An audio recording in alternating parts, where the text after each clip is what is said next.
आज के बाद मैं अपनी जिंदगी खुद जीऊंगा, अकेले। मतलब तुम अब इतने बहादुर हो गए हो? एक बार जेल जाकर आया हूं ना। तुम्हें अपने परिवार से दूर रहकर क्या मिलेगा? मेरे कारण तुम्हारी इज्जत को बट्टा नहीं लगेगा। अकेले रहकर मेरे अंदर जो इंसान रहता है उसे जिंदा रखने की कोशिश करूंगा। तुम्हें अपने अंदर का इंसान अपने परिवार के इंसानों से ज्यादा प्यारा है। वो इंसान तो मुझे अपनी जिंदगी से भी प्यारा है। वो जिंदा है तो मैं हूं, वो मर गया तो मैं भी मर जाऊंगा। अच्छा बाबा, तो तुम मेरे घर चलती गाड़ी में बैठो। दीदी, जिसने अदालत में बिना डरे इतनी सख्त जबान में जवाब दिए, वो यहाँ क्या नरमी दिखाएगा? रवि, ये बात सच है कि मैं तुम्हें जन्म देने वाली तुम्हारी मां नहीं, लेकिन तुम्हें मां का प्यार देकर बड़ा करने वाली तुम्हारी दीदी जरूर हूं। और इसी नाते तुम्हारी गलतियों पर तुम्हें सजा देने का और तुम्हारी अच्छाइयों के लिए तुम्हें प्यार करने का मुझे पूरा हक है। ये नहीं भूलना। हाय रवि। हाय। चलो, मैं तुम्हें लेने आई हूँ। चलो। रवि।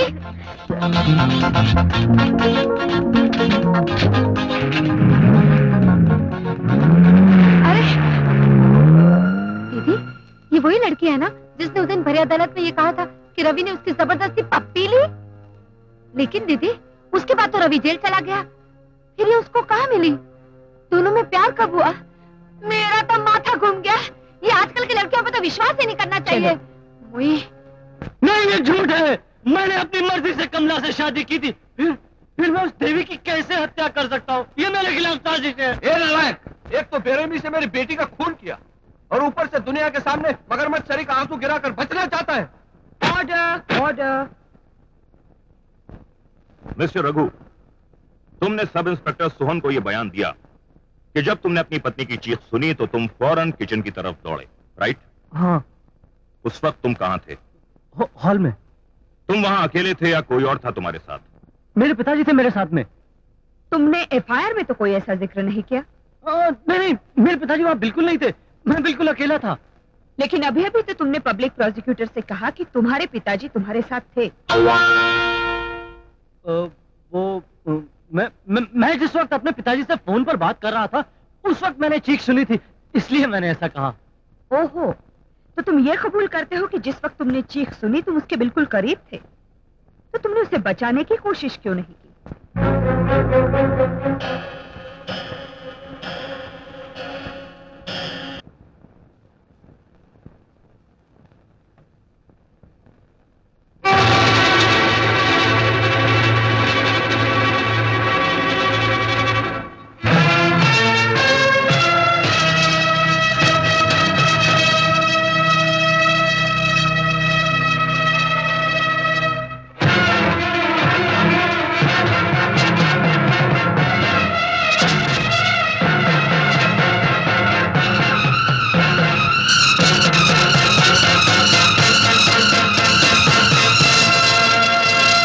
पथरा क्यों गई?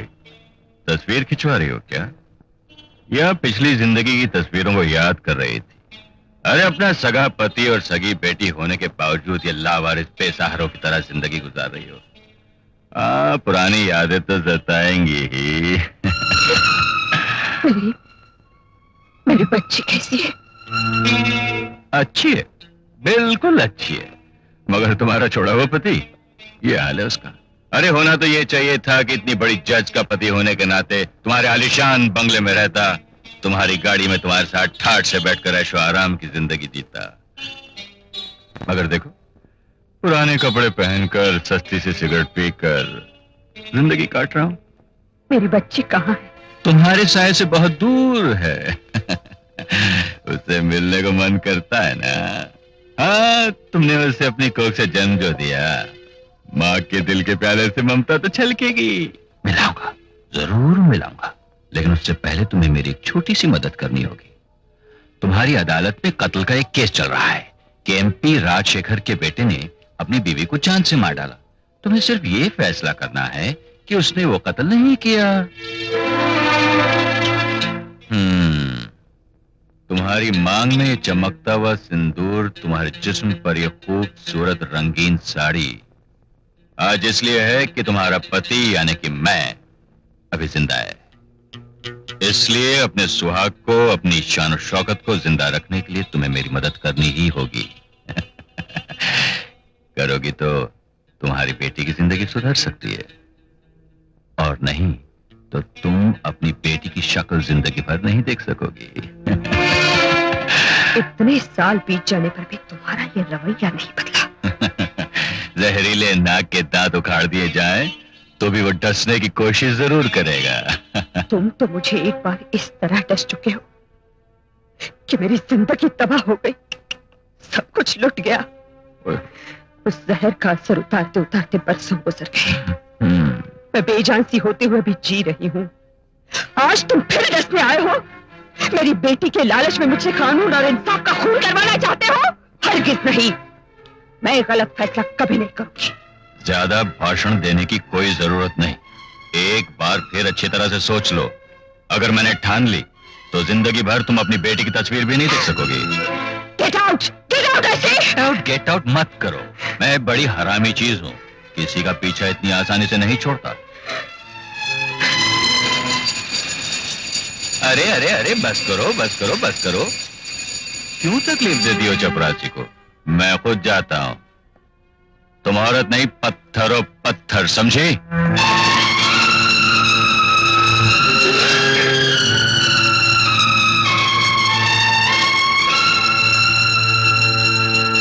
मैंने तुझे क्या करने के लिए भेजा था और तू क्या करके चला आया? मैंने तुझे मामला सुलझाने के लिए भेजा था और तूने जज को भड़काकर मामले को और भी उलझा दिया। एक बात बताओ मदन बाबू, तुम्हारी पत्नी ने तुमको छोड़ा क्यों यार? अरे इस वक्त ये बात पूछने की है क्या? जिस तरह तेरी पत्नी ने तेरी टांग तोड़ दी, उसी तरह इसकी पत्नी ने इसको छोड़ दिया। ये सब अपोजिशन वालों की उड़ाई हुई बातें हैं। अब आप भी इस पे विश्वास करते हैं तो मेरे सीने में सुइयां चुभने लगती हैं। मेरी टांग मेरी पत्नी ने तोड़ी थी। मेरी टांग तो आजादी की जंग लड़ते हुए टूटी थी। अरे जा जा, मुझसे बंडल मत फेंक। मैं तेरे को अच्छी तरह जानता हूँ।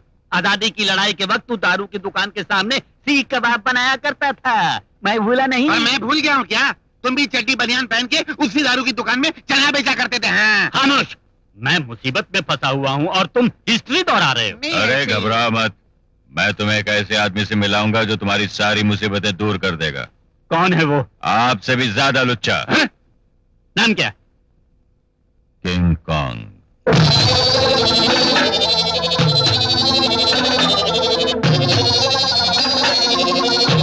नमस्ते जी।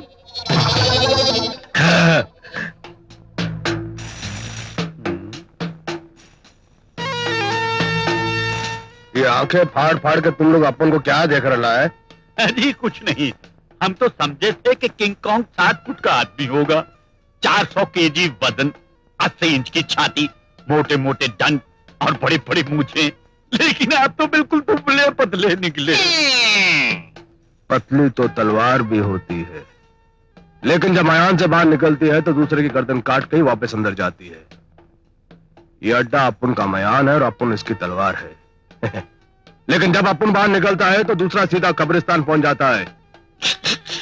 Sir sir sir sir sir sir, उस मर्डर केस के लिए हमने जो गवाह भेजा था वो भाग गया।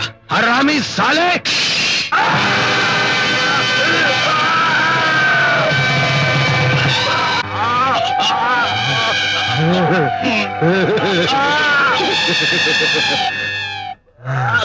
थोड़ी तो तमीज होनी चाहिए ना।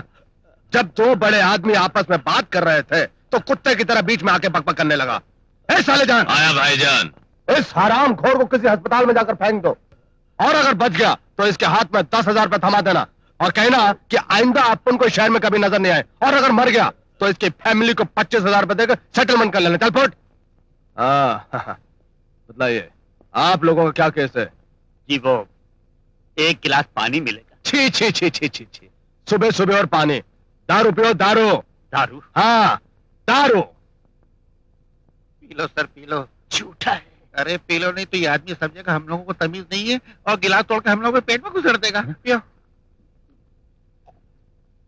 अब बोलो क्या लफड़ा है तुम्हारा? जी वो मेरे बेटे ने अपनी पत्नी का खून कर दिया है। तुम्हें? हाँ जी। उसका कहीं टांका भिड़ा हुआ था क्या? नहीं नहीं नहीं, वो तो सीता थी, सीता। शर्म नहीं आती तुम लोगों को? इस देश में आजकल हजारों में एक सीता पैदा होती है और तुमने ऐसी पतिव्रता औरत को जान से मार डाला। थू! निकलो यहाँ से कुत्तों, निकलो, फट! सर सर किंग कॉन्ग साहब, इसने उसे जानबूझकर नहीं मारा। पति पत्नी का आपस में झगड़ा हो गया था, उसने जरा सा धक्का लगाया कि वो टेबल से टकराकर मर गई। हाँ सर, और इसी बात को लेकर अपोजिशन पार्टी के लोग अखबार वालों को मेरे खिलाफ भड़का रहे हैं, मुझे बदनाम करने की कोशिश कर रहे हैं। हाँ उस्ताद, वो राजनीति में हम लोगों को लंगड़ा बनाने के चक्कर में। ऐसे नाजुक मौके पर आप ही हमें भगवान का अवतार नजर आए हुजूर, तो सीधा उसको हमने जमानत पर छुड़ाया और आपके कदमों में हाजिर हो गए। ये तो सुनते ही नहीं। ए ढक्कन, आइए आइए आइए। अपुन तुम्हारा केस टेकअप करता है। हाँ, जी जी सर, हमें बड़ी खुशी हुई। अब आप बाहर चलकर उस जज से मिलकर हमारा मामला सुलझा दीजिए। बाहर? अपुन अगर बाहर निकलेगा तो कयामत हो जाएगी। या तो अपुन का मर्डर हो जाएगा, नहीं तो सामने वाले का मर्डर हो जाएगा। मर्डर्स, ऑल मर्डर्स, खूनम खून लालम लाल। लेकिन सर, हमारे केस का क्या होगा? अरे ये कहते अपुन को ऊपर छोड़ो तुम। ए साले जा आया भाईजान। जरा वो रावण को लाद को लेकर आओ।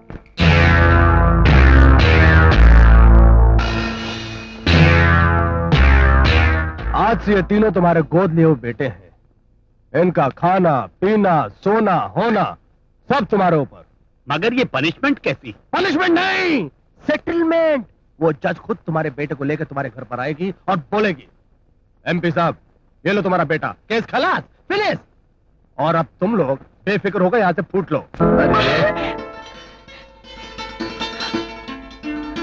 हे, कौन हो तुम? क्या नाम है तुम्हारा? अरे देखो, मैं जज सुमित्रा देवी का भाई हूँ, मुझसे शर्माने की कोई जरूरत नहीं है। बताओ ना, क्या नाम है तुम्हारा? अरे ये बेचारी क्या नाम बताएगी, गूंगी है। भगवान ने इसे सब कुछ दिया पर आवाज देना भूल गया। ये यतीम और गरीब है, इसीलिए तुम्हारी दीदी ने इसे काम पर रख लिया। चल बेटी, पिछवाड़े चलकर मसाला पीसेंगे, आजा चल। गूंगी लड़की।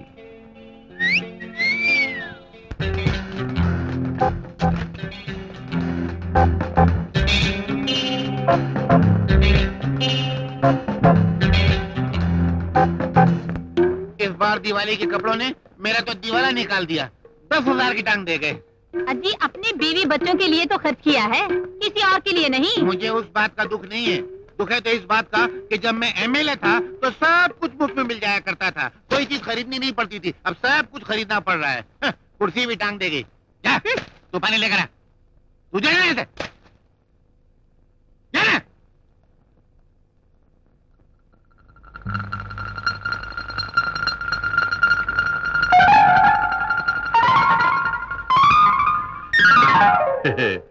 बेचारा दुकान वाला मुझे शरीफ समझा, मैंने उसको 1000 रुपए की टांग दे दी।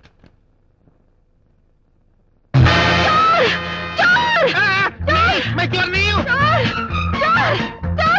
कौन है? कौन है? मैं आ रहा हूँ, अभी आया। आ रहा हूँ रे। कौन है? ये सुनते हो, रसोई में कोई चोर छिपा है। पिताजी आप ऐसा कीजिए, अंदर जाके फौरन चोर को पकड़ लीजिए। नहीं बेटी, ऐसे मौके पे जज्बात से काम नहीं लेना चाहिए। तू एक काम कर, तू उस चोर को पकड़ के रख, मैं मेरी पिस्तौल लेकर आता हूँ। अच्छा तू खड़े खड़े क्या मुंह देख रही है? जा पुलिस को बुला ले। ए चोर, अपने आप को मेरे हवाले कर दो, वरना मैं तुम्हें मारूंगी। हाँ मैं कह रही हूँ, मैं तुम्हें मारूंगी। आखिरी बार कह रही हूँ, अपने आप को मेरे हवाले कर दो वरना।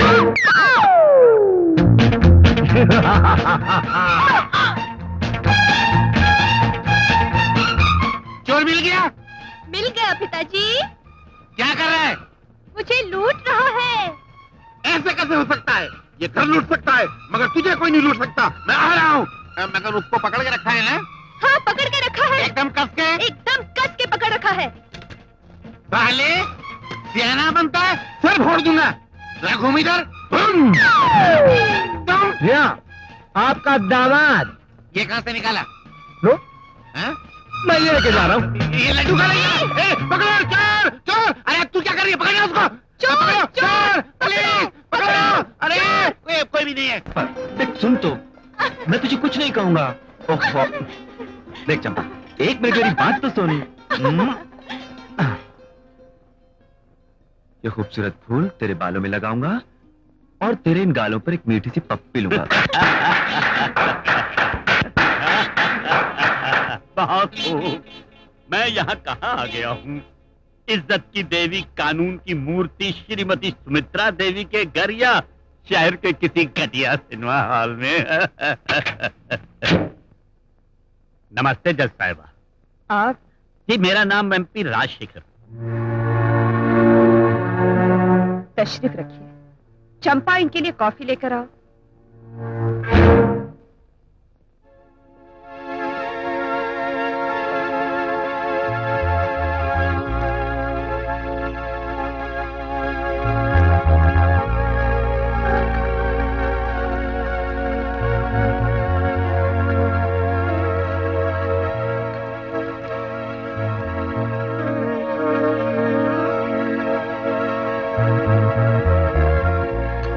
भाई वाह, आपके घर की कॉफी काफी मजेदार है। शुक्रिया, आप जा सकते हैं। ठहरिए, मैं आपसे एक जरूरी बात करने आया हूँ। आप मेरे घर पर एक एमपी की हैसियत से आए हैं, इसलिए मैंने आपको इज्जत से बिठाया, आपको कॉफी पिलाई। मगर अगर आप अपने बेटे के मुकदमे के सिलसिले में कोई बात करने आए हैं तो माफ कीजिएगा, मैं अपने घर पर अदालत के मामलों पर बात नहीं करती। सुनिए, मैं कोई मामूली आदमी नहीं हूँ। मैं इतना चालाक हूँ कि ब्रह्मा को पुतला दिखाकर उसमें जान डलवा सकता हूँ। अपनी चालाकी अदालत में दिखाइएगा। इस तरह आपका चले जाना आपके लिए अच्छा नहीं होगा। मैं अगर चाहूँ तो अंडोमान में कोर्ट खुलवा कर आपका ट्रांसफर करवा सकता हूँ। मिस्टर एमपी, आप उस औरत से बात नहीं कर रहे हैं जो चार दीवारी के बीच रहकर औरों के सुख के लिए अपने आप को कुर्बान कर देती है, बल्कि उस औरत से बात कर रहे हैं जो काले कोट वालों के बीच रहकर इंसाफ के लिए जंग लड़ रही है और समाज में सच्चाई जिंदा रख रही है। कानून से टकराओगे तो पुर्जा पुर्जा होकर बिखर जाओगे। अपनी दौलत और अपनी राजनीति की धौंस कहीं और जाकर दीजिए। ये मत भूलिए मिस्टर राजशेखर कि मैं एक जज हूं जिसके कलम से निकला हुआ एक लफ्ज मुजरिम को फांसी के तख्ते पर लटका सकता है। देखिए जज साहिबा, अगर आपके हाथ में कलम है तो हमारी मुट्ठी में समाज है। हम चाहे तो चुटकियों में कानून बदल सकते हैं। आपकी मुट्ठी में समाज नहीं बल्कि उसकी कुछ कमजोरियां हैं जिसका आप नाजायज फायदा उठाते रहते हैं। आप कानून बदलवा सकते हैं, उसे तोड़ नहीं सकते। आप मुझे धमकी देकर कानून का मजाक उड़ा रहे हैं। याद रखिए, इस जुर्म में आपको मेरे सामने हाथ जोड़कर अदालत के कटहरे में खड़ा होना पड़ेगा। अदालत के कटहरे में खड़े होने के लायक आदमी तो आपके अपने घर में मौजूद है। आपका भाई मोहन। जी हाँ, वो आपकी इस नौकरानी चंपा से गंदी गंदी हरकतें करता था। मैंने अपनी आंखों से देखा है। और इस गंदे नाटक का मैं पूरे शहर में, अरे शहर क्या बल्कि पूरे देश में डंडोरा पीटूंगा।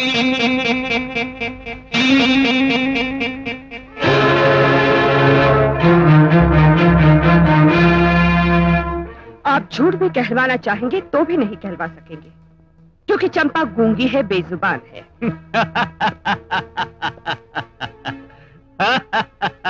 क्यों रे चंपा, तू गूंगी है, बोल नहीं सकती? आयु बाबा, कौन कहता है? मैं तो बोल सकती हूँ।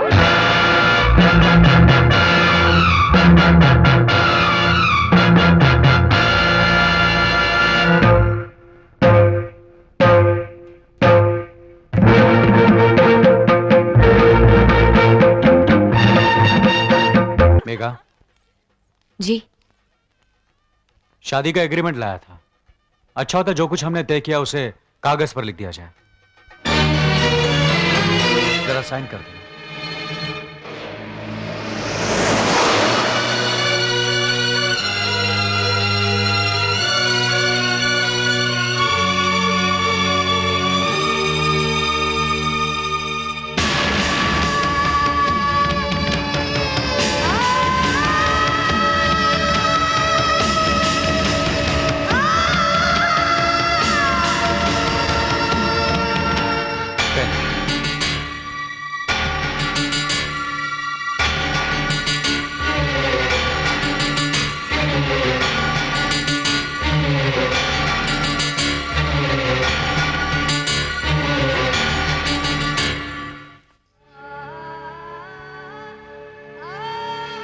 मैं शायद दुनिया की पहली लड़की हूँ जो शादी से पहले ही अपना तलाकनामा लिख के दे रही हूँ।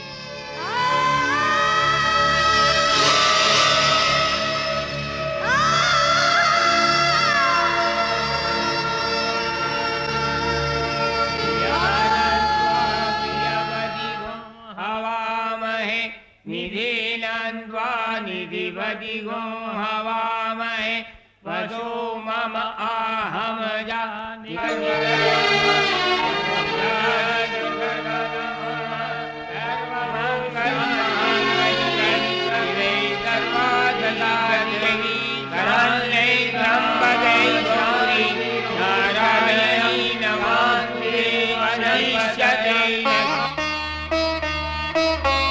ये 4 दिन की चांदनी ना हो भगवान, जीवन भर का उजाला हो, ऐसा आशीर्वाद देना।